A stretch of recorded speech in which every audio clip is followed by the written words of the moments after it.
In this video, we'll share with you the most important things to remember when setting up a new absence type so your employees can access it. Before we start, please ensure that for any absence types with an accrual policy, for example paid vacation, your employees have been assigned the correct policy for each absence. See the description of this video to learn how to assign an accrual policy. With this prerequisite taken care of, we'll first show you how to grant access rights to relevant employee roles for new absences. Then, you'll learn how to create an approval process for this specific absence.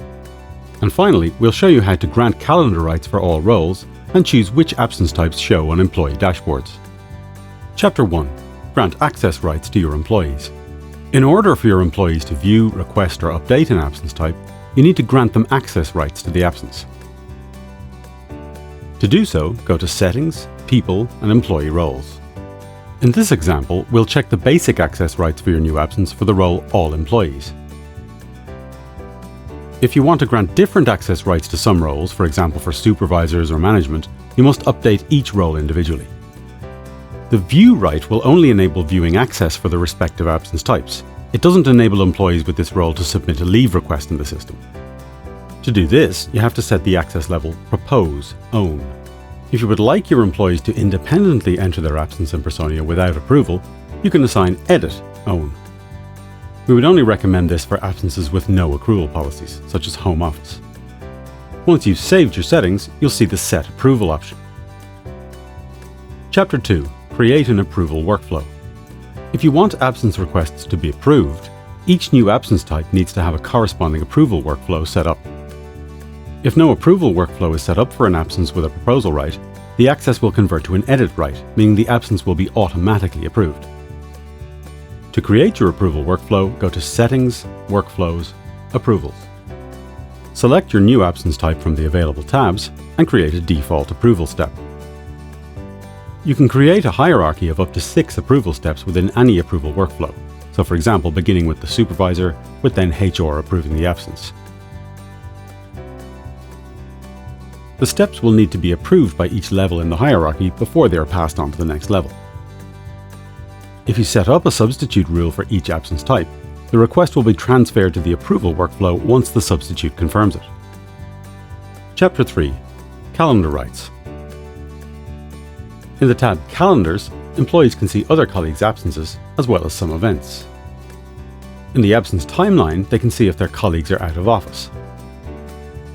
The option Absences combines all the absence types for which somebody should be considered as absent, without giving more information to other employees on the specific absence type that was taken.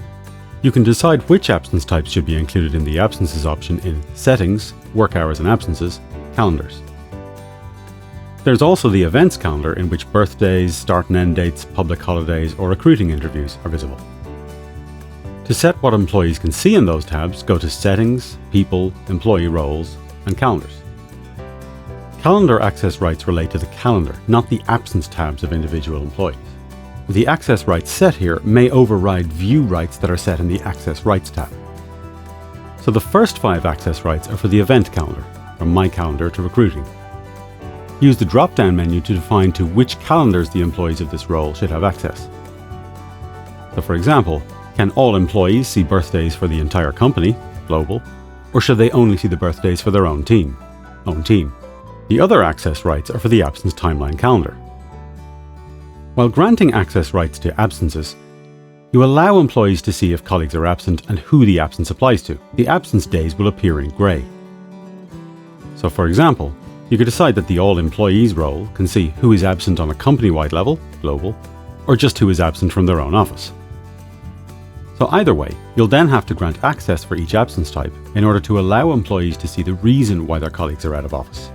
So for example, you might want your employees to see if their colleagues are working or absent on a company-wide level, absences are global. However, you might not want them to see that they're out of the office because they're on sick leave, so you would set sick days to none, and so sick days will not appear in the calendar. If you want to know more about calendar access rights, please see the link at the end of this video. We also have a best practice article available. Chapter 4. The Out Today widget. In the main dashboard, you can see the widget Out Today. The goal of this widget is for employees to quickly see who is out of the office today. If you want your employees' absences to appear in this widget, you can go to Settings, Work Hours and Absences, Calendars. There, in the Absences tab, edit the absence calendar and tick the boxes next to the absences that should appear in the dashboard. Only employees who were granted access rights to these calendars will see who is out of office. The type of absence will not be displayed in the widget. Congratulations! Your employees should now be able to request their absences in Personio and access the different calendars.